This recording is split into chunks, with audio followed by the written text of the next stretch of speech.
Hey guys, it's Glenn from glenscarcollection.com, and today we continue with our top 5 cars reviewed in 2023. Now, this channel has over 1,000 car reviews in the last 5 or 6 years, so this is the top 5 that I reviewed in 2023, and today we continue with number 4, which is the current generation Audi R8. Make sure you watch this video all the way to the end so you can hear that glorious V10 sound. So this is number 4 in our countdown of 5. The next 2 Mondays we'll have number 3 and number 2. And the number 1 car of the year will be revealed on Monday, January 1st. So remember to like, share, and subscribe. Browse the channel for the other 1,000 videos. And as always, leave a positive comment below.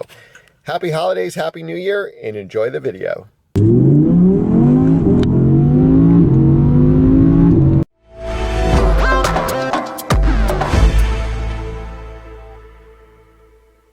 Hey guys, it's Glenn from glenscarcollection.com, and today we're driving one of my favorite cars, the Audi R8 Performance. We have our 2 keys here, and we have a 5.2 liter V10 producing over 600 horsepower. I think it's about 602 horsepower, 613 foot-pounds of torque. So the performance model is over the base. It's basically Lamborghini Huracan underneath. You basically have the same engine. For $28,000 more, you can get the performance. You get more horsepower. I think it goes from like 562 to 602. Torque goes up to the 613. You get a little over 200 miles an hour top speed. You get bigger brakes. And you get a fixed suspension. So instead of having the magnetic dampers of the base model, this gives you a fixed suspension. So this is like the R8 Animal, the most aggressive one you can get. And the new grille has really grown on me. So for 2020 and up, they changed this grille. I think the last year for this car is going to be 2023. Maybe it comes back with some kind of electrification or hybrid, most likely. But if you want a naturally aspirated engine V10, this is your last chance to get one, and I highly recommend it. I'd love to keep my 2011 R8 V10 manual as an investment and get one of these to drive every day or almost every day. So let's take a look at the car. We have a front trunk, which I've showed you in other videos. You're going to be most interested in the engine, which we'll show you in a second. So this has a lot of options, this car. It's got carbon fiber everywhere, just like my R8. And you have the upgraded seats here, the diamond stitching. To me, this is a very important option. I just think it's a much better seat. It looks a lot more fancy, more expensive. The performance model essentially replaced the plus model, I believe. So you have a carbon fiber spoiler. The spoiler comes with it. You see a lot of base models or non-performance models, they put the spoiler on it so it looks like the plus model. Here it is in all its glory. Now, the same thing with my R8, and I'll pop this in a second when we start the car. You can't pop this unless you start the car and the engine's running, and then you do the engine latch. So it makes no sense. You want to pull in for cars and coffee. Half the time you forget, you park the car, you want to show one of your buddies the engine, you got to go start the car to lift this up, which makes no sense. Why would you do that? So special thanks to DCH Montclair Acura for Kareem, who took over for Tim to allow me to drive the car. Talked to the sales manager there, Mark, Nitin, Pikel, the salespeople, Bonnie, Anthony. They all helped make it happen when I bought my Acura RDX. Fantastic dealership to work with, new and used Acuras, plus Porsches, exotics, you name it. All right, so you get ceramic brakes on the performance model just like you did on the Plus. You get bigger. I think they're 15.5-inch rotors, 15.4, maybe 14-inch rotors in the back. So they're gigantic. So you have Lamborghini Huracan brakes here. 20-inch tires. Let's see, we got 305 30s in the back, 20 inches. ZR is the highest rating. I forget I guess they can do the 200 miles an hour. Oh, so they look like the Michelin Pilot Sport 4S's. Wow. So I have those on my S2000. That is a great tire. Ceramic brakes, you can tell Porsche does yellow brake calipers like the GT2. I'm not sure which video. I just drove a GT2. I'm gonna post first, but Audi, the bigger brakes, I believe, are red, and you can tell just by the texture of this rotor here that is ceramic brakes. I love the look of this car. It looks like it has the black package to me since the L emblem is blacked out, and you have carbon fiber. So let's take a look at the inside. We'll start the car so we can get a good look at the engine. All right, so I'm gonna just put my seatbelt on to start the car, just so you guys, you don't hear that annoying chime.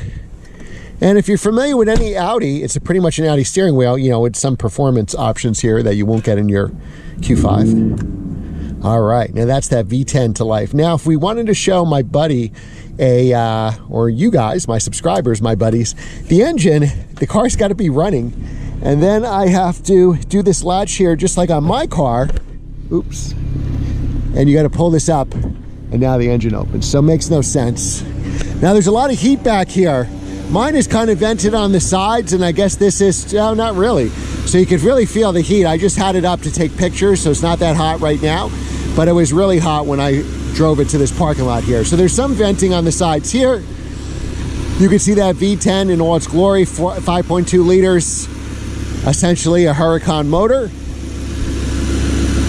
Just amazing. They're not making them like this anymore. I highly, highly recommend this engine, whatever R8 you get. All right, nice and easy to close it. Now the old ones, my side blades in the first gen comes all the way through here, right? So 2017 on, they kind of split that side blade.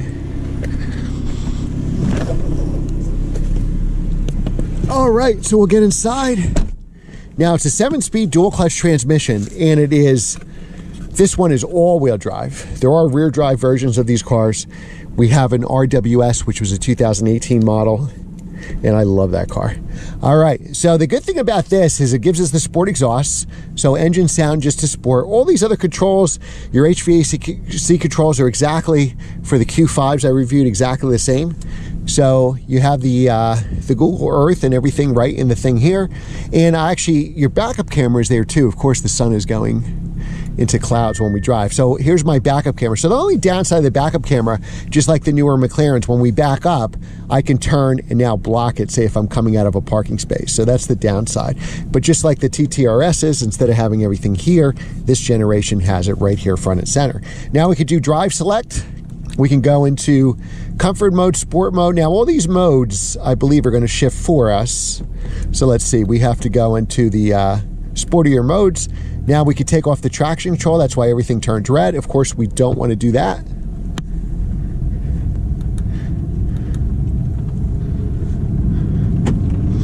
So what we want to do is we want to drive in manual. We're shifting the gears, and that's what it's giving us right now. So let's see, we're going to go in dynamic mode. Now dynamic mode, we're going to be in sport mode, manual 1 instead of drive 1, which means I actually have to shift the gears.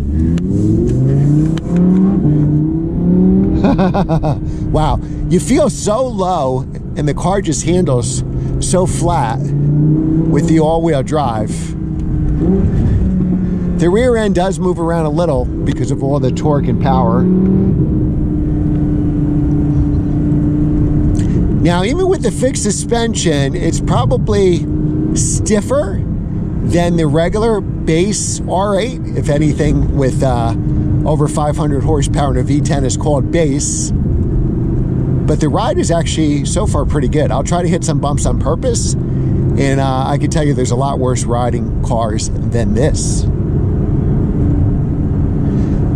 And if we take all these modes off, which I'll do in a minute, it's just a regular Audi. Like, you feel like you're driving an A4, which makes it incredible. So you really could take your significant other out to dinner, or take some rides with your friends or your grandma, and they probably wouldn't notice the difference that this is such a sports car. So now we're going to come to some real cool turns. It looks like we have a lot of traffic in front of us, so I'll turn around and take the turns a second time where we'll have no traffic. What I love about this car, so I love naturally aspirated engines, and that's why one of the reasons I bought my 2011 V10 manual. But the power's up high, right? So you got to rev it out. So when you get to the plus and the performance models, instead of having 560 horsepower or whatever, you have 602, and that really makes a difference. The power comes out a lot stronger and a lot sooner, at least it appears to be. Now, this 7-speed dual clutch really is just as good as a PDK or a McLaren transmission. It's really impressive. We'll also check it around town to see how that does in traffic. I'll try to give us a little gap here because there's some really cool turns.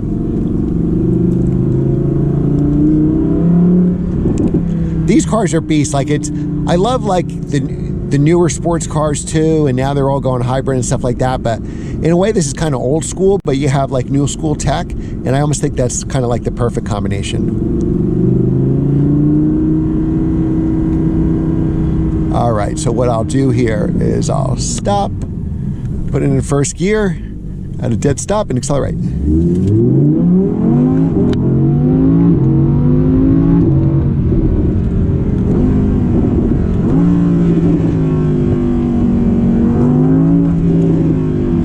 And you get all those backfires, all those crackles on the exhaust. That never gets old. Now, I believe that you always drive in manual mode. I know it would be faster there if I let the car shift for itself, but why not have some fun? Oh, look at that. What's that, a Fiat Spider? Cool. Now, I'm filming this in January, so not the best day. Imagine the heat. That guy probably has no heat in his car, and it's 30 degrees out. All right, so let's take those S-turns one more time. We'll signal, downshift to second. Oh, in dynamic mode, it's a rough downshift for sure. Like it should be, you know, it's giving you some theater on purpose, you know? The dual clutch transmission is fantastic. I would say just as good as McLaren and PDK.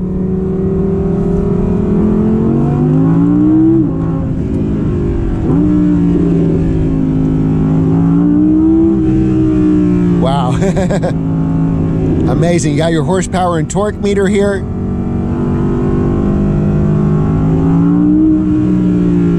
And with the all-wheel drive,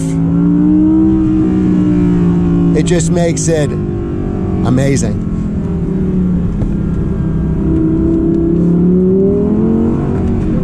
So very comfortable. I thought, you know, with the fixed suspension, it would be a lot harsher. The magnetic suspension, of course, makes it a smoother ride.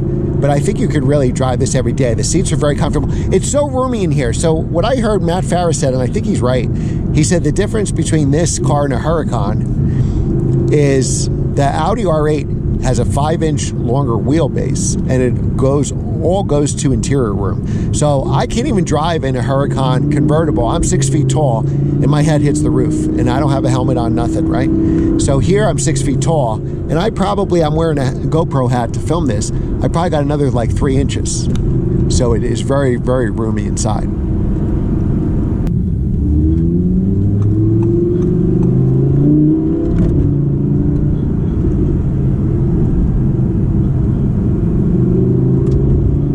All right. But let's do it. I hate to do this, but if I put engine sound standard and now drive in comfort mode, now it's a Q5. So you can do whatever you want in this car. You can take it shopping, commute to work. I mean, the downside, of course, has got to be gas mileage, right? But you really have a reliable car. Like Audi, would you take this? A McLaren or this? I would definitely take this. You get a better sound. It's a V10. It's reliable. It's cheaper to get a warranty on it. So I would say R8 all the way. All right, so this is a long traffic light, so I'm going to end the video here. Special thanks to Kareem and DCH Acura in Montclair, New Jersey. Guys, remember, like, share, and subscribe, and let me know in the comments what car you want to review next. Browse their inventory and say, Glenn, how about you do a review of this car? Thanks again for watching, and I will see you next time.